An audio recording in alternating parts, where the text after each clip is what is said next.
बिहार विधानसभा चुनाव 2025 के मद्देनजर राष्ट्रीय जनता दल ने जमीनी स्तर पर अपनी सक्रियता बढ़ा दी है। इसी क्रम में 8 अगस्त 2025 को सुजापुर पंचायत के बलवा चौक पर पार्टी के वरिष्ठ नेता डॉक्टर एनुल हक के नेतृत्व में एक भव्य जनसभा का आयोजन किया गया।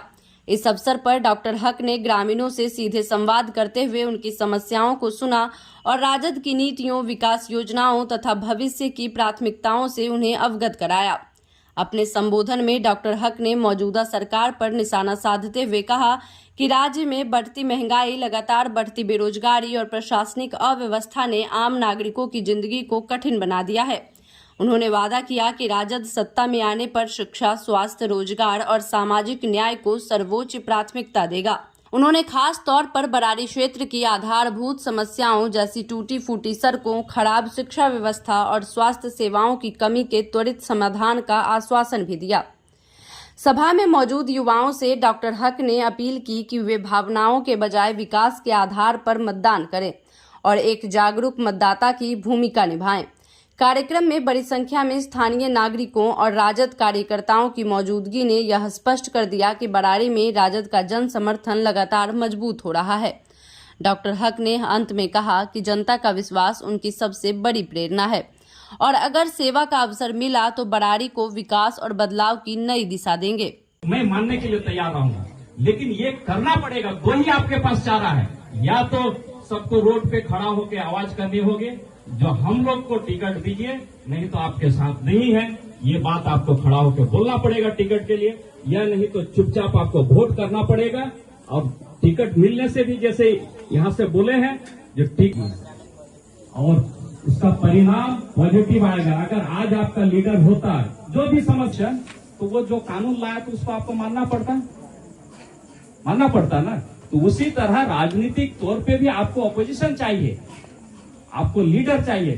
कल आपके थाना में कोई समस्या है, कौन आपकी बात को रखेगा?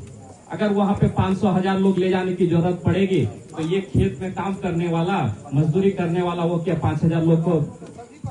जबकि हमारी आबादी बरारी में कम नहीं है। अगर मुसलमानों की आबादी देखी जाए तो हम लोग 1,20,000 के करीब में है। ये कम बड़ी आबादी नहीं है। ऐसे में हमको टिकट तो यहाँ पर हर हाल में मिलना चाहिए। अगर टिकट नहीं मिलता है तो क्या करना चाहिए, सोचने का विचार है।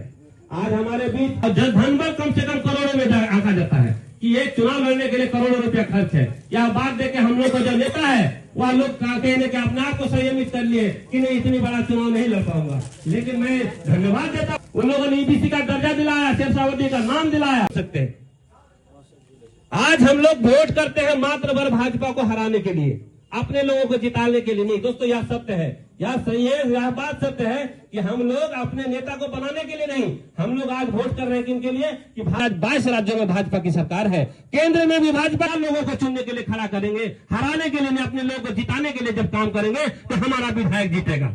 और जब तक हम हराने के चक्कर में रहेंगे हम नहीं जीत सकते हैं। अगर जीत सकते हैं तो बोलिए, 20 साल का उम्र, 20 साल का अवधि गुजर गया, इन 20 साल के दौरान हम लोग हराने की बात करते हुए हम लोग नहीं जीत पाए। दिखा सकते हैं। इसीलिए आने वाले चुनाव में हमें अपने कम्युनिटी को देखते हुए हमारे समाज में, हमारे शेषावती में जो बेस्ट होंगे उसे चुनना है, ताकि कोई लीडरशिप बन के नहीं आ रहे थे कि हमारे बात को, बरारी की बात को ले जाकर के सदन में उठा सके। दे अथवा नहीं दे, जीताकर उसको सदन में भेजना है ताकि हम सबकी रहनुमा बन सके। सलाम। बहुत बहुत शुक्रिया। नहीं